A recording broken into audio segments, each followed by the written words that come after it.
Hey Monopoly Go fans, want to know how to earn money fast and keep upgrading your empire?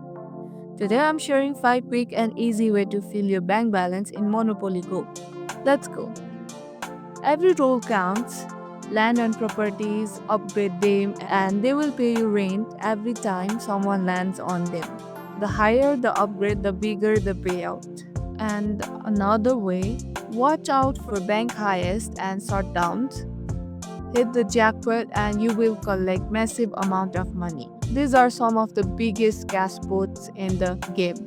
Third way, complete those sticker album. Not only is it fun, but finishing a set rewards you with huge cash prize. Fourth way, join limited time events and tournaments.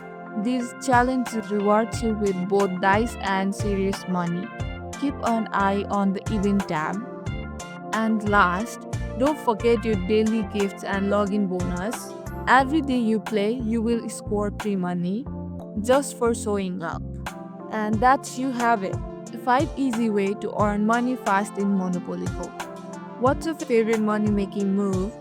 Tell me in the comment below. And if this was helpful, hit the like button, subscribe, and ring the bell for more Monopoly Go tips.